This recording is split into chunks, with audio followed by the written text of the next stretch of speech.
শতকোটি প্রণাম করতেছি। আজকে যে আমাদের এই মায়ের পূজার যারা এই সভাপতি এবং রাজীব রায়, সজল শিকদার সহ এই গ্রামের সকলেরকে আমি আমার আন্তরিক অভিনন্দন ও ধন্যবাদ জ্ঞাপন করতেছি। তার সাথে আমি আরও দু একটি কথা বলতে চাচ্ছি, সে হলো আজকে আমি আমার শ্রদ্ধেয় নেতা জননেতা আলহাজ তমিজউদ্দিন সাহেবের পক্ষ থেকে আমি আপনাদেরকে, উনি আমাকে পাঠিয়েছেন আপনাদের সকলের আশীর্বাদের জন্য। তার কারণ হচ্ছে আগামী 12ই ফেব্রুয়ারি আমাদের জাতীয় সংসদ নির্বাচন হতে যাচ্ছে। এই নির্বাচনে উনি ধানের শীষের প্রতীক পেয়েছেন। সেই প্রতীকে আপনারা সকলেই আগামী 12 তারিখ ধানের শীষে ভোট দিবেন। অর্থাৎ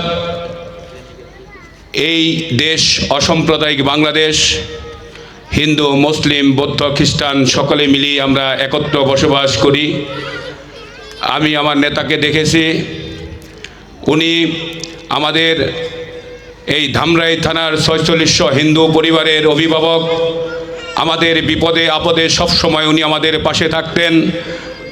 আমি আমাদের মুরব্বীদের কাছ থেকেও শুনেছি, কারণ উনি আমাদের পরিবারের একজন অভিভাবক। সেই ক্ষেত্রে আমাদের 2টা সেন্টারের আমার দায়িত্ব দিয়েছেন, কারণ এইখানে আমরা সনাতনী হিন্দু পরিবারের সংখ্যা একটু বেশি।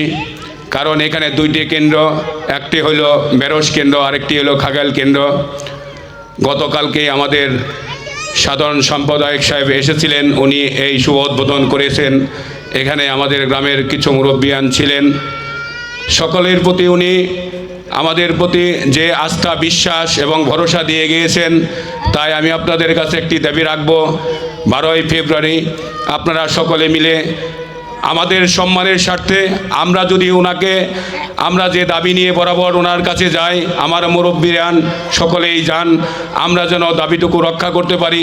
আমরা যেন ভোটের মাধ্যমে উনি একটি আশা করেছেন যে আমাদের এই 2টা কেন্দ্রে 93% ভোটের উনি প্রত্যাশা করেছেন।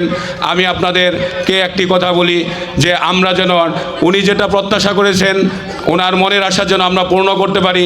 আমরা যেন 97% ভোট দিয়ে 12 তারিখে আমরা ওনাকে বিপুল ভোটে ভোট দিয়ে জাতীয় সংসদে আনতে পারি, এই আশা ব্যক্ত রেখে আপনাদের চরণে শতকোটি প্রণাম রেখে আমি আমার সংক্ষিপ্ত বক্তব্য শেষ করছি। সকলকেই নমস্কার। হরে কৃষ্ণ, হরে কৃষ্ণ, হরে কৃষ্ণ।